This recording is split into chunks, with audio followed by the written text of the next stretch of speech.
Hello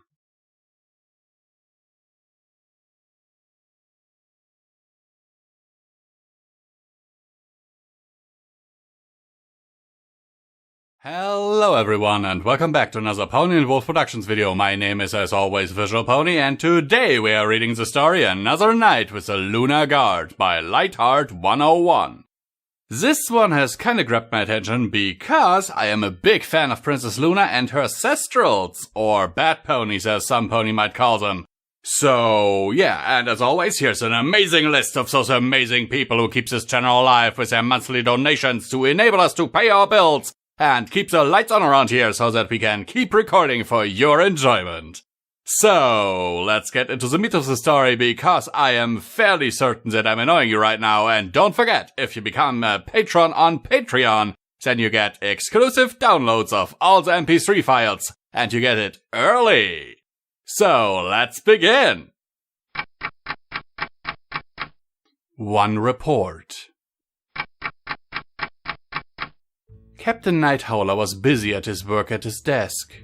He was one of the sharpest Cestrals in Equestria, so he was excited when he was elected to be placed in charge of the Lunar Guard.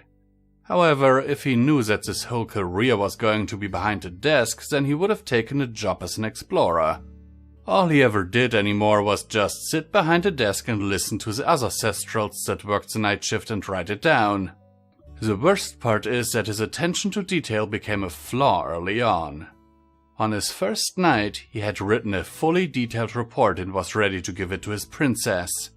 He then learned about how tired and impatient she gets when the sun comes up. "Why do you have to make things so long and complicated? Save that for my sister's records. When you bring a report, I want it as short and as simple as possible." The scolding he got from her rang in his ears to this day. Ever since, he's then tried to find every way to keep his reports for Luna quick and to the point. For the most part, it was just a matter of ignoring the normal routine and focusing on unique events. This night was one of those typical nights for the most part. He was ready for another "nothing to report" talks before a guard walked in. "Corporal Light Lullaby reporting, sir." "At ease. What seems to be the problem?" She gulped nervously as she was trying to speak. "I know that this is short notice, sir, but I'm turning in my letter of resignation." Knight was a little taken back by this. He normally has his ponies queued due to the high stress or the low pay, but he never expected this Cestral to quit.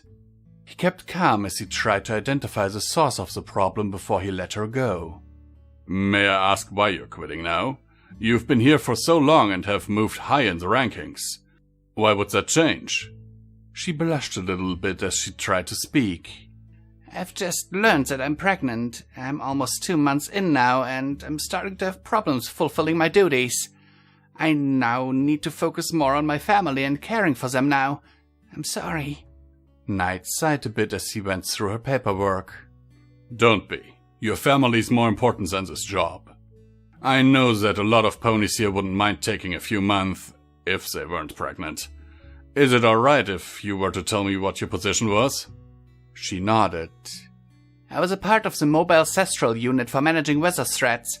I'm also one of the 2 assigned weather high evaluation and execution liaison for the Lunar and Royal Guard. Our job was to evaluate any weather anomalies and be able to execute a way to defuse the situation. I'm sorry that I couldn't wait until you found a new liaison to replace me." Knight stood up and shook her hoof. "You let us worry about that. I'll make sure that you get an honorable discharge. Equestria thanks you for your service. You're dismissed."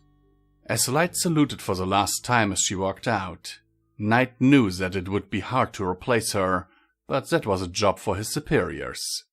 All he had to do was write the report and notify Luna. As he was getting the paperwork together, he started hearing a lot of the guards yelling at somebody outside of the building. "Stop! Drop that paint can! You're under arrest!" He knew that it had to be one pony, the comedic vandalizer. Some pony was writing insults on the palace walls at night. Most of them were directed at the princesses like, "Celestia is so fat she plays pool with the planets." Or, "Luna is so ugly, Nightmare Moon is just what she looks like without 3 gallons of makeup." The Lunar Guard had made it a major priority to catch whoever was doing it. Cleaning the walls alone was a tedious task, but now the princesses were constantly checking up with them on the status of the criminal. Knight quickly ran outside, hoping that his pony was finally caught. As he made it outside, he found 3 guards arguing with each other. As soon as he cleared his throat, the guards stood at attention. Alright, what happened? The head guard looked nervous as he stepped forward. The vandalizer struck again, sir. Knight turned around to see the writing all over the wall. Celestia is a lazy bum. Luna is a fat lazy bum. Twilight is, wanting the promotion to lazy bum. Why didn't you catch the culprit? The guard pointed to the others. I said that I was going to handle it, but they wanted all the glory. He knew it. Those knuckleheads saw this an easy promotion and wanted to catch the criminal on their own. I don't care who catches the vandalizer. All I care about is that he or she gets caught. As soon as your shift is over, you'll be cleaning this wall. Then tomorrow you'll be meeting some more guards because I'm going to assign a double shift. So we might be able to end this once and for all. Do you understand? The guards all lowered their heads. Yes, sir. Knight sighed in frustration as he stomped back inside. Right as he reached the door, he saw the moon set and the sun rising in its place. Knight knew that it was time for him to talk to Luna. He quickly made his way upstairs and into Luna's bedroom. She looked a lot more irritated than normal with dark bags under her eyes. She groaned as she looked like she was ready to have gone to sleep 3 hours ago. Listen, all I want to do is go to bed, so here's what I want. I only want the highlights and I want it in 15 words or less. Now hurry up so I can go to sleep. Knight saluted as he tried to think of the easiest way to explain it. Yes, Your Highness. The Batmobile has lost the WHEEL, and the Joker got away. As he turned around to leave, he found himself being levitated towards Luna. She had a confused look on her face as she stared at her guard. All right, I'm intrigued. Start talking. Hello and welcome back to another Comment Time with Visual Pony, where I remind you that you can support Pony and Wolf Productions through the links down in the description below. Every dollar helps as needed and very much appreciated and helps to keep the lights on around here. And now I will stop talking this quickly because I'm certainly not the Micro Machines Man and I never wanted to be the Micro Machines Man. And I still think that the Micro Machines Man speaks way faster than me, so let me know what you think about that. Have you ever heard about the Micro Machines Man? Let me know in the comments down below. And now let's get into the meat of the story because I don't think I can keep talking like this much longer. Okay, let's get into the meat of this. Guys, seriously. This is intriguing. You know, just the whole, it's kind of, you could say it's a quote-unquote boring day in the life of a night guard.